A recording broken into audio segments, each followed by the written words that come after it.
Hi, friends. Welcome to this week's American Mussar Community Gathering.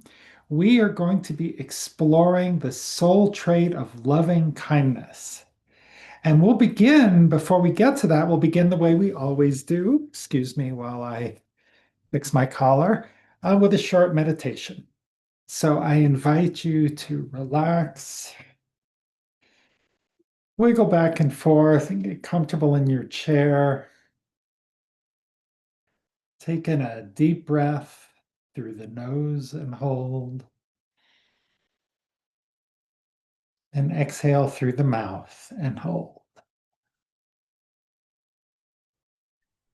And again, inhale through the nose and hold, and exhale through the mouth and hold. And on your next inhale, say to yourself, Shema, and on the exhale, listen. Shema, listen. And Shema, we're listening deeply without judgment, without offering advice. In Shema, we are listening with an open heart. Shema, listen. And when you're ready, you may open your eyes.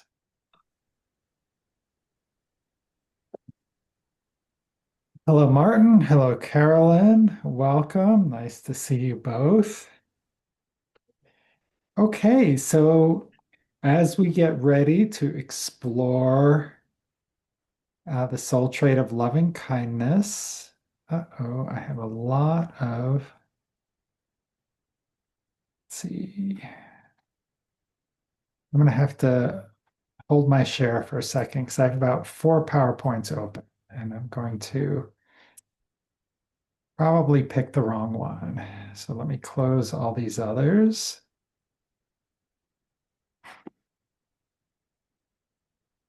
Here we go. Okay, thank you for your patience.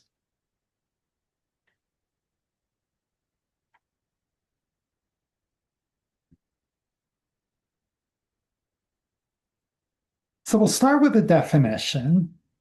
Loving kindness is going above and beyond to support someone else without asking for anything or expecting anything in return. So we'll look at the spectrum later. We'll look at some different teachings and quotes. For those of you that were part of the Chesed cycle, loving kindness is the best English translation of Chesed. And so I am using a very broad definition for loving kindness, sort of similar to the Hebrew word for Chesed. So I'm going to stop the share and I just kind of want to get some reactions to this. I will also put it in the chat. So what questions does comes up here?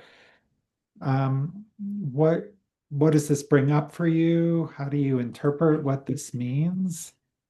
Um, let's get started.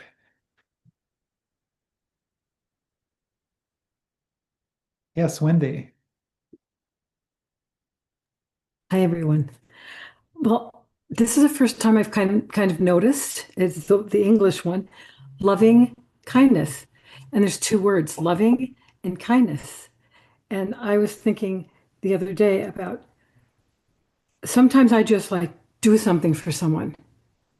And I thought, you know what? Maybe I don't want to do that anymore. Maybe I have to stop and say to myself, it, sure, to me, this is a kindness, but is it a loving kindness for this person? Hmm. So it's kind of like now that I've been working with some older people, it's not always okay for you to help them, like say walk or something, without asking first. Of course, I learned that quickly, but it's like it's so cool because it's inside you. Hmm. It's not just like it's an action that we take, but it's also first you go inside, you think, is this going to be a loving thing for that person? And maybe even just asking them will be enough. But Hmm. But that's kind of what I'm thinking about now that you said that hesed and loving kindness. So thank you for that. Thank you, Wendy. Hi, Barb. Welcome. We were discussing this definition I just put in the chat. And next up is Bonnie. So I did not grow up in an observant family, which is interesting because I'm an observant conservative Jew who keeps kosher. But I grew up in a family of social action and social justice that neither of my parents, who are college graduates, ever knew that these were Jewish values. So I just thought this is something you do. Hmm. You stuff envelopes, you know, do all kinds of activities in the community. In the definition, however, and I always feel better and I know that I get back more than I give. Hmm. But the definition says without asking or expecting anything in return. Hmm. It's interesting because I don't expect to feel anything, but I do. I have a 15-year-old granddaughter here, and this past summer, we're involved with a program called the Abrahamic Alliance. And she said to me, Mimi, when's the next activity that I can do? Because it really makes me feel good. So, and unfortunately, they're all their sandwich making and everything is in the middle of the day when she's in high school. Hmm. Um, but I didn't put those words in her mouth. This is what came out. So, how do you reconcile that you feel good and maybe you do it more because you feel good with not expecting anything in return? I don't know the answer. I can certainly give my, and that's an awesome question, Bonnie, and it's definitely something that various Mussar authors and Mussar masters have wrestled with. I'm wondering if anyone has any thoughts about this before I jump in.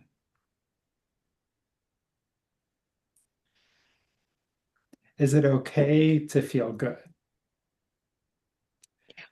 I mean, for me, sure, of course it's okay to feel good.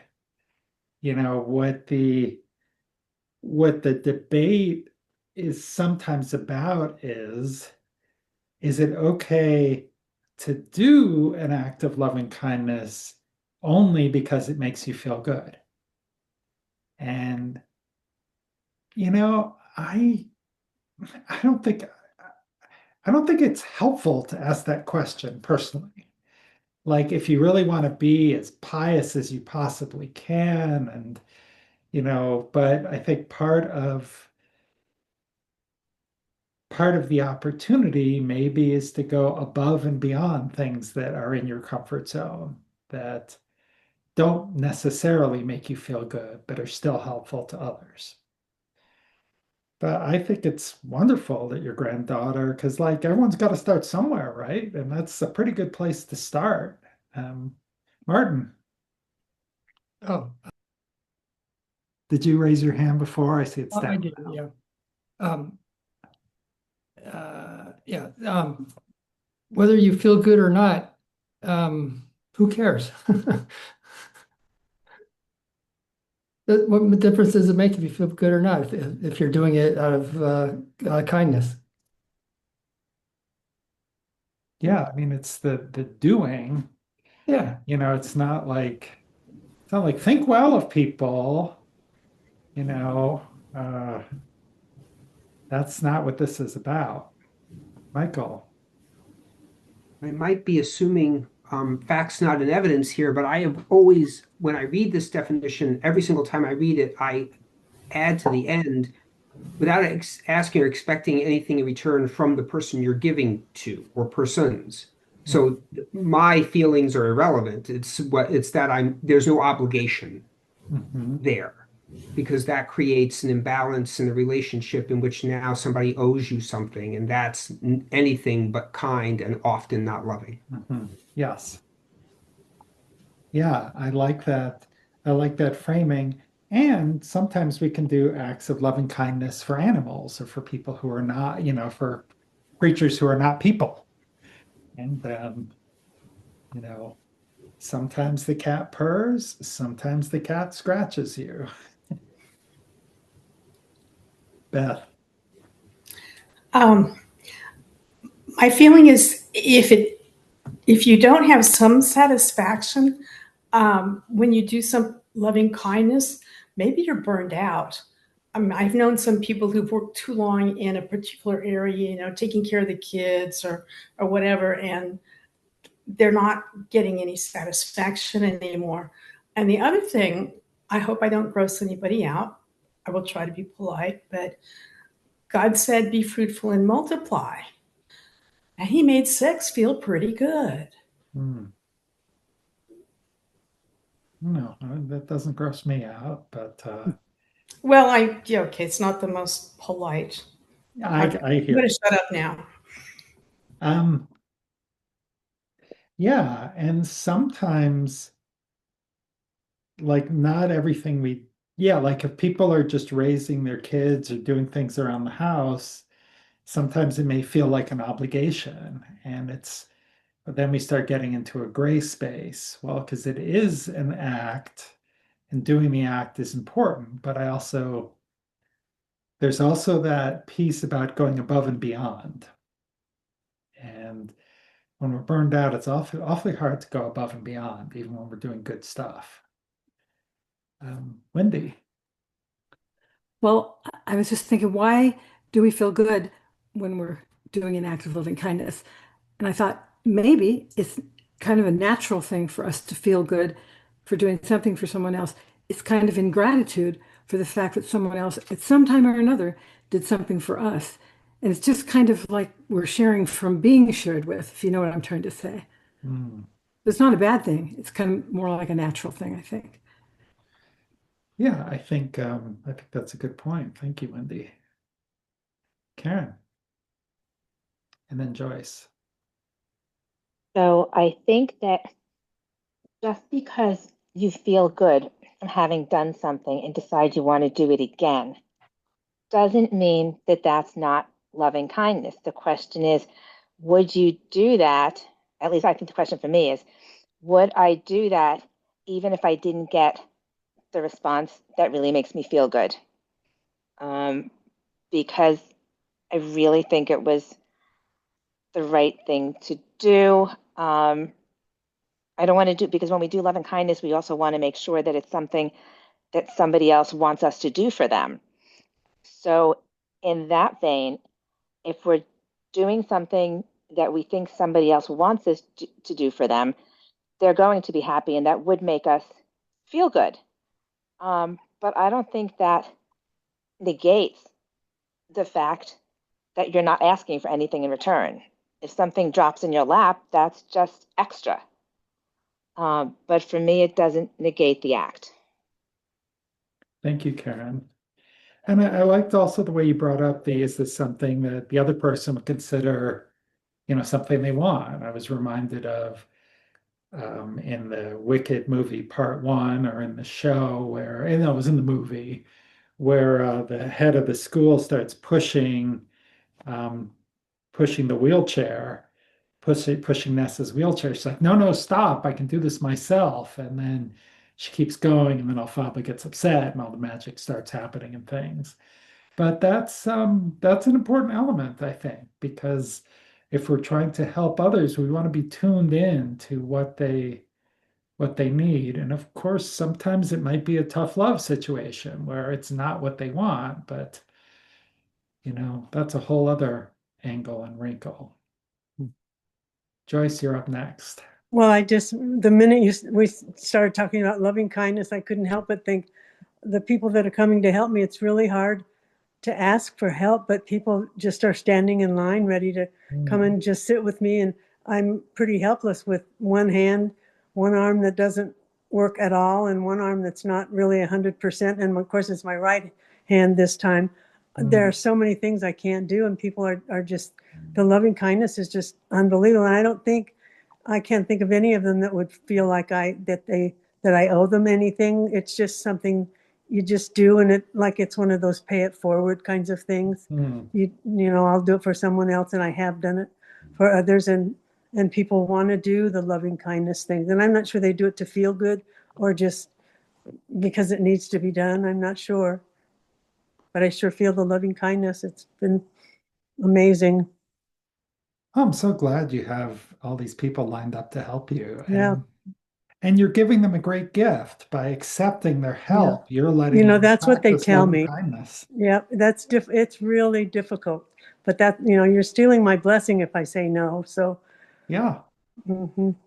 Yes. So it's a tough job, but somebody's got to do it and Yeah. accept the help, you know. That's it, I guess. Accept the help. So I'm learning some lessons here. Right. And I sort of make a joke, it's a tough job, but it actually really is tough for a lot of people to accept Mhm. help. Mhm. And It is. yeah. Toby. Well, I was brought up that you never ask for help, you never let anybody see you cry or be unhappy. That's how I was raised. So consequently, asking for help was, and still is, very difficult for me. I got sick a couple of years ago, and my friends would come to my house because I couldn't really go out. And they would say, "Do you need anything? What can we do?" And I would always say, "Oh no, I'm fine. I'm, blah, blah, blah." And one of my friends got really angry at me one day and she said, "You're depriving us of the opportunity to show you how much we care about you." Hmm. And I never really thought about it in those terms, but it was a slap in the face to me. And I'm trying very hard to not be quite so standoffish about it because people sometimes have trouble showing you that they love you, and maybe Yeah. doing a kindness is a way that they can do that. Yeah. Thank you, Toby. As we're talking about this, I'm reminded I did a sermon a few weeks ago about this topic. And maybe at the end, if people want to hang out, I'll put the link to I think there's a recording of I it. listened to that. It was you were, in fact, I wanted to send a note and I didn't. That sermon was absolutely straight at me. That was everything I needed. That was, if you talk, if you didn't get through to anybody else, it was absolutely helpful for me. I should have mentioned that. Oh, good. Absolutely. Yeah, it was good. Thank you very much. You're very welcome. You're very welcome. Okay, so this was a great opening conversation. Let's take it a little bit deeper. So we may have even talked about this one uh, in a previous meeting, but that's okay. If we look at our four assumptions, um, I'm interested in talking about we all have free will, but it is not always accessible.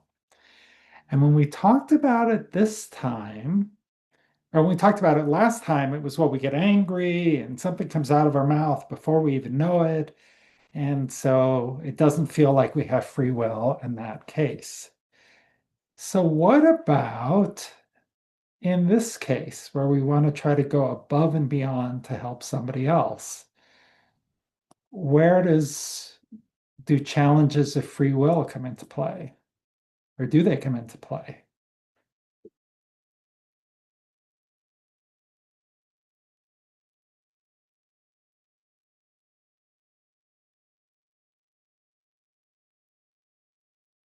Martin. To decide to do something for the benefit of someone else, I guess you say I'm going to do it or not, right? Yeah, you have to decide. Yeah, so that's free will to decide. Right. Like, let's say you're walking down the street and there's a homeless person who has a cup out or something, or maybe they're selling a newspaper for $1 or two to kind of help them raise money. You know, clothing the naked is one of the classic ways of practicing loving kindness, and that's often uh, put in the category of like helping the poor. So, okay, you could choose to do it. Right, that's where free will comes in. Now, what about if they're across the street? You're like walking along and you see someone like on the corner across the street Mhm. selling the newspaper. Okay. Is it maybe you would give them, you'd buy the newspaper if they were right in front of you, Mhm. but it takes an extra effort to cross the street to help and support them. The principle is still the same, right? Clothing the naked, doing an act of loving kindness. It's also above and beyond. Maybe at one point in our development, above and beyond is, overcoming the judgments of why doesn't this person have a job or what's, whatever. But are you willing to cross the street to do that? So that's someone's decision. And the decision, so you're free to decide if you're going to do it or not, right? Yeah. That's free will. Yes, it is. It is. So it's exercising free will, and that no matter Yeah. what. Beth. I find the homeless example challenging, but more to my thinking as a single woman, um, I do some volunteer work, and um, I've worked in a lot of nursing homes as a volunteer, and I've made a special point to make it a regular part of my schedule. And these are people that there's no way they're ever going to pay me back. And it's not like I give them so awfully much, except some of my time and my attention. Um, and sometimes I would drag people along with me, people who didn't ever want to go in a nursing home. They would act like I was dragging them into the mouth of Gehenna. I don't know. Um, and I'd say, well, I just have to drop something off and then we'll go to lunch. But come on in with me because, Mary's so sweet. And then like we'd see Mary and drop off, I don't know, some excuse. And then, on the way out, like a couple more people I'd run into and just give them a hug and say hello. And everyone that I dragged in there was so grateful. They said, oh, that was so nice. I just feel good because you made me do that. And sometimes they would come back with me again. But for me, it was like just making a special regular time in my schedule to do that, not a hit or miss. I mean, I do try to support the homeless by donating to organizations that help them. Sure. But as a single woman, it's not always such a great thing to get out of my car and onto the street corner. I understand completely. And I'm sure I've told this story before about how when I was practicing loving kindness and there was a call out to come help with the homeless who were staying at the synagogue, and I did, but it was a real stretch for me. And I was not comfortable before, during, or after, but I did it. And, and personal safety is a big deal. So, and feeling safe and whatever. Okay, I'm starting to get a little incoherent here. But the point is, though, that you used the word time several times. You carved out some of your time in order to do this. And we all have choices about how we spend our time. And to do that, you were going off the path of least resistance to kind of get and help in this way. Wendy. I'm thinking about the word accessible. So, and I'm also thinking about the trait of humility being in the place that you're supposed to be. At Yom Kippur last year, a man fell down the steps. And since I worked for an orthopedic surgeon for years, I have some training, but not a lot. But immediately I'm like, oh, I've got to go help Lee. But we have a nurse and a doctor. And so it wasn't my time and my place to do it. So I think sometimes it's just, you were always saying I'm listening with an open heart. And sometimes it's just getting up in the morning and leaving the house thinking, I'm walking out here with an open heart so that you're ready, but it may not be you that needs to do that. I mean, I would have just been in the way because we also had paramedics there and everything. So Yeah. and billions of people with cell phones. Okay, it's Yom Kippur, but they still had their cell phones for some reason. But anyway, they called 911. It was taken care of, and I was happy, but I didn't do anything. Just argue the right person at the right time. I think it's important with the word accessible, that is. And that was exercise, you were, sounds like if I'm understanding correctly, you were present and in the moment. And, as our friend Paul would say, you had the discernment about the situation. Say, okay, this is covered. I won't be in the way. I'm not going to be helping. Kind of insert myself into the situation. Yeah. Thank you.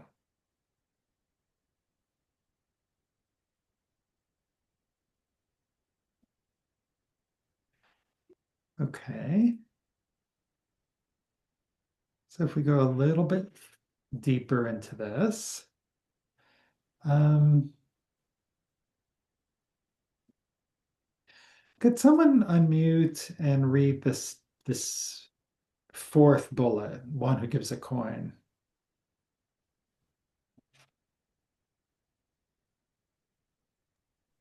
I'll read it.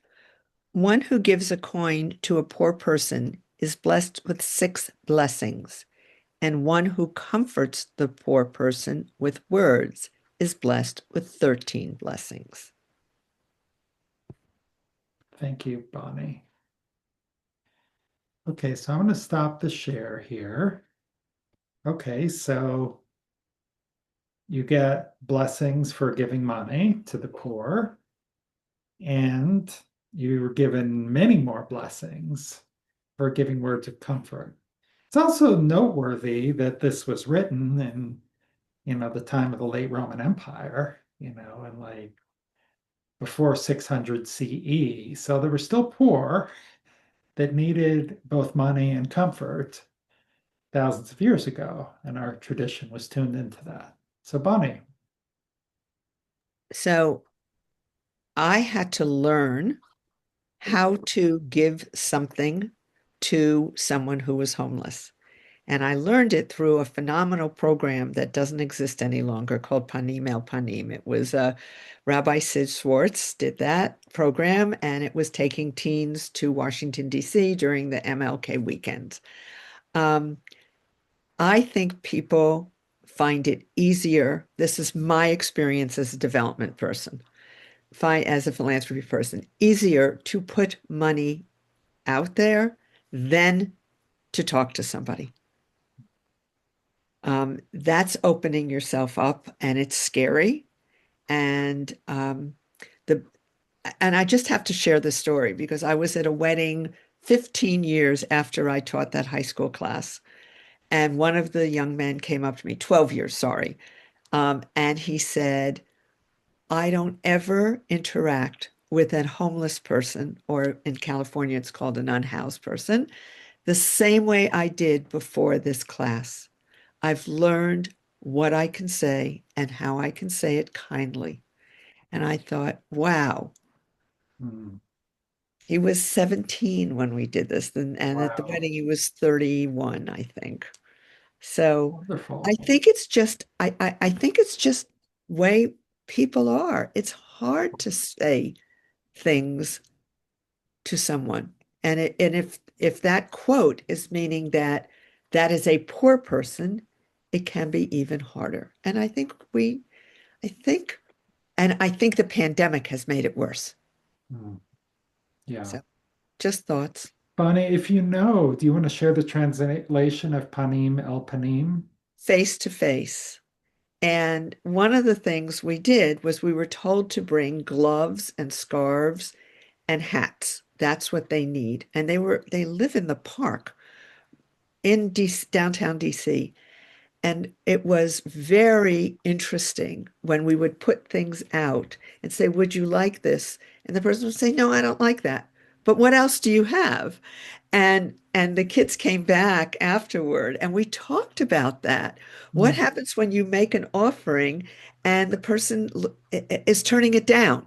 And how do you handle that? It was such a great learning experience. I am so sorry that BBYO did not follow through on that. I have the curriculum. If anybody, I've used the curriculum without having the Panim El Panim. So if anybody's interested in it, It's a 20-year-old curriculum and it's great. End of experience. Yeah. But it is learning by doing. And, that was also in Beth's example. I brought a friend in, and suddenly by doing, they learned, and something that was uncomfortable becomes more comfortable. And I think part of our task in Mussar is, where is the edge of my comfort? And how can I push the envelope a little bit? And I think Hesed, loving kindness, is a great place to do that, because when we do kind of push the envelope a little bit, it feels really good. We do get a reward. And yeah, Beth. One of the organizations I help with the homeless had a luncheon for people who help, and they emphasized that the homeless feel invisible. And one of the things they did was have these little kits of toiletries and snacks and things that you could take and hand out to the homeless. And they said, when you do it, please try to talk to the person. And really, it's not so much talking as listening. Just say, hi, how are you? And then when they find out that you really want to hear how they are, listen to their story. How did they come into this situation? And my synagogue goes once a month and feeds the homeless at a local, at the Jewish Family Services, no, Jewish Communities, one of those. I'm sorry, too many organizations. And we have a chance then to talk to the people, and while we're serving them, and then also while they're eating. If there's no one to serve, we can sit down with them, and I think they get more out of that than they get out of the food that we serve. Yeah. Thank you, Beth. I bet they do. Wendy, and then Karen. Okay, when you put that up on the screen, I thought, oh, I can get 19. So I can do both. I can give money and I can talk to the person. And I said, well, maybe that's why the person said this. They wanted to motivate people to see the person.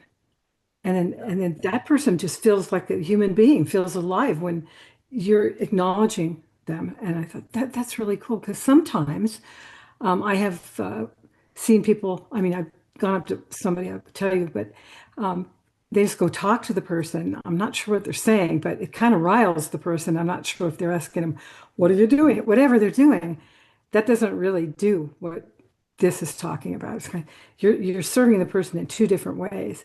Yeah. And I remember a man and his boy, he would perform, they would perform, and then they would have a little, I don't know, some kind of bowl or something, and people would put money into it. And I was just so grateful for them giving us the music that they had to share. And then they earned some money doing that. It's just like they were working, but they were really actually, like Bonnie said, unhoused. And going up to tell them thank you was wonderful. So I think that's, yeah, go ahead and give the money and talk to the person. Wonderful. Thank you, Wendy. Karen. So I think there's another message here, which goes to the fact that when we isolate ourselves from others and we don't get to know other people, it's very easy to dislike them, to not want to acknowledge them, to help them, to work with them, to be as one for the greater good. And so if we give money, we get to do that at a distance. But if we actually need to engage with people, and we'll use the homeless as an example here, but there are plenty of others. They can be different religions, different political persuasions, whatever it is. If we go to a meeting and we try to engage with them, it doesn't mean that we have to give money, but we get to see who they are and what they're about, and maybe keep our opinions and maybe change our opinions. And if our opinions change for the better and we're able to provide something other than the relationship, which might be money or an outing or something else, I think that follows.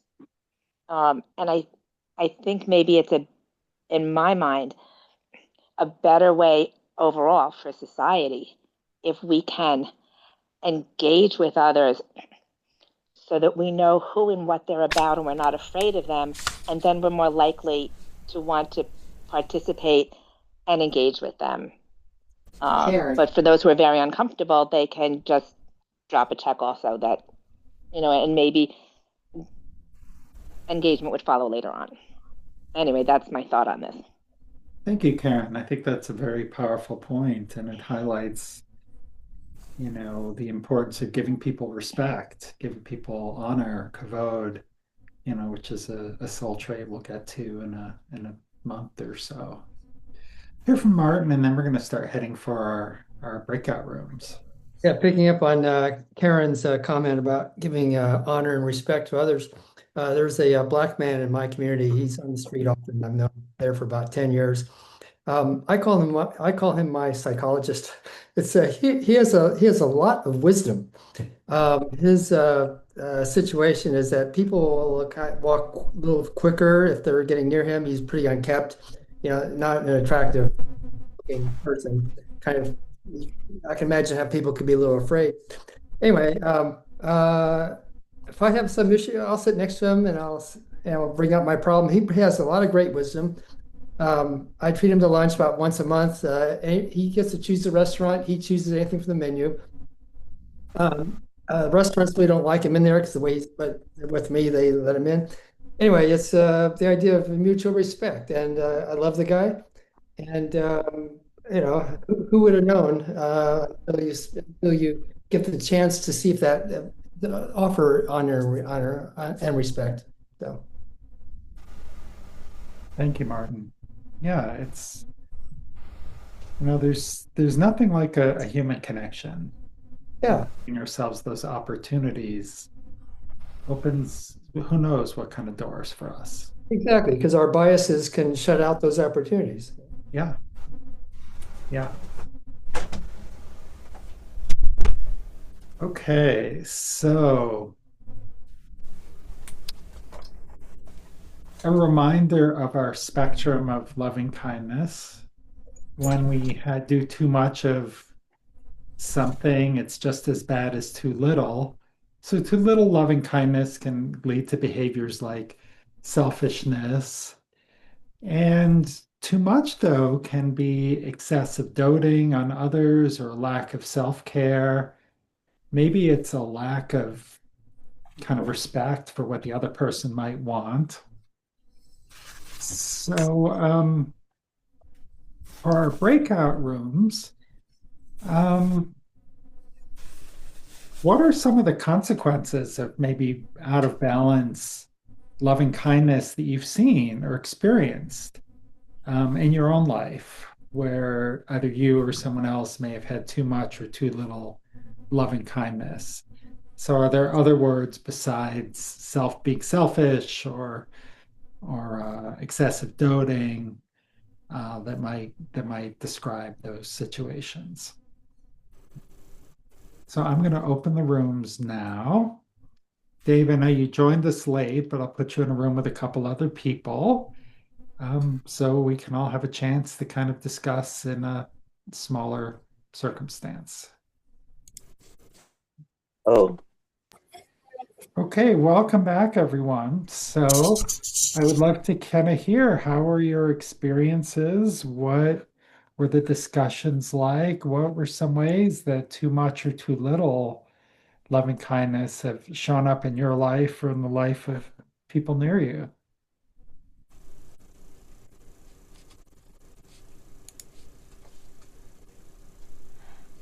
Yes, Barbara.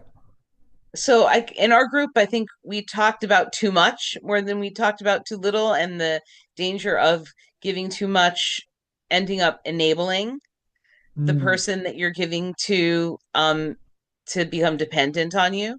mm, And we also talked about the idea of our own ego sort of getting wrapped up in, mm, oh, look at me, I'm giving this thing. And also the threat of burnout from giving too much. We mhm, didn't really talk about the too little as much as we talked about the too much.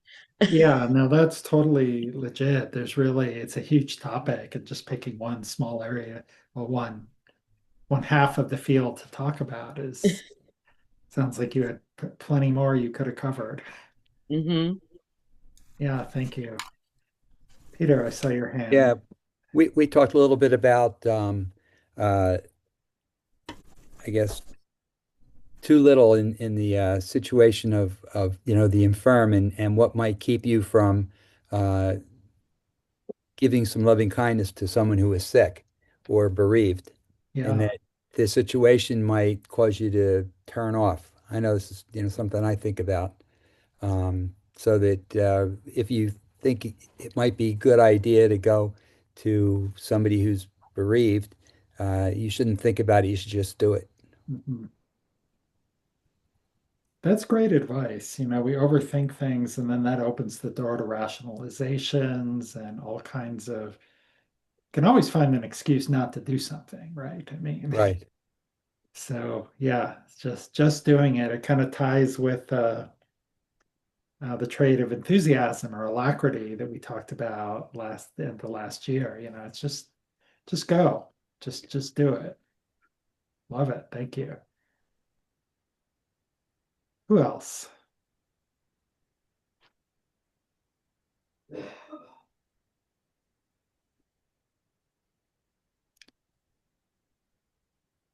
Are those very quiet conversations or just very private conversations? I'll share. Um, I had to make some decisions. I had cancer again in 24, and I had to make some decisions in terms of I'm perfectly fine. How much I was going to volunteer. And I really had to sit and think, what is giving me the most joy? Hmm. And it turned out that I've been very involved with the whole legacy giving, and I'm now chairing in two different, one a synagogue and one a federation, legacy programs, and the importance of making sure that you can't take it with you, but you can decide where you want it to go. Um, and so I let go of two positions in one of the synagogues. And for a long time, I felt guilty. And then I said, "This is craziness. You're making a decision. You're working in the area that you love in philanthropy as a volunteer, and someone else will fill it, the others, or they won't. But I have a tendency, I can't speak for anybody else, to try to pack 10 pounds into a 5 pound bag. Hmm. And I have to stop myself and say no. And I don't know if it's harder for Jews to say no. I don't know. But I see people nodding, so I'm thinking that I may have hit the right button. I think probably some kind of psychology or sociology studies have said it's certainly harder for women to say no, I think. And but I'm curious, Bonnie, I mean, you did this because of your health. What do you think the consequences for your recovery would have been if you'd kept doing all of these jobs? Truly, I don't believe that I would have recovered as quickly as I did. My surgeon said that I recovered as quickly as I did because I work out so much, Hmm. which I took as okay, thank you. But I had community, Mhm. and that was, and somebody else just spoke about it. The woman who had the shoulder replacement, and she talked about people helping her. Yeah, Um, that was Joyce, who I think had to go a couple and minutes early. I think this is where the Jewish community stands up. The whole idea of community. Hmm. Yeah, thank you. Probably have time for one or two more, if anyone else would like to share. Well, this gives us a good opportunity to look at some actions we could take. Um, this was the list. This is right out of the book, that I wrote, came out in 2016. So I was interested that I said, say yes to help. I'm very consistent in the things that I think are important. But would anyone like to unmute and kind of read these actions? And maybe as this person's reading them, you can close your eyes. The purpose of this list is to inspire you to think, what is it that you want to do in the coming week? What's that one small way that maybe you can push the boundaries of your own comfort zone a little bit to practice this? Or to just become more aware and to do things that you're comfortable doing, but you just don't normally do because you're too busy or just aren't thinking about it. I'll read. Thank you, Pete. Loving kindness actions. Say yes to help. Do more than your share at home. Love work less. Forgive someone out of loving kindness, even if you think they are at fault and should make the first move. Visit or call someone who is sick. Thank you. Let's just take a few moments and think about, or maybe even write down, like an action that you can take in the coming week for this practice. And we'll use that as a transition to our closing meditation. So again, close your eyes, take in a nice leisurely deep breath, and a leisurely exhale. And as you're breathing at your own pace,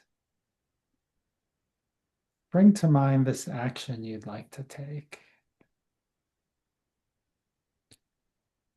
Visualize yourself taking that action. Think of the time and the place, the person that you're trying to help, and maybe that extra step you're going to take, that extra piece of awareness, that push outside your comfort zone.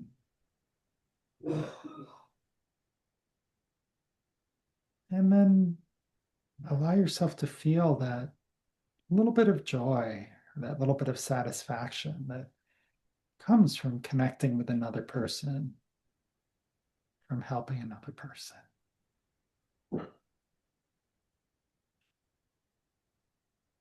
Now take one more deep breath. When you're ready, you may open your eyes.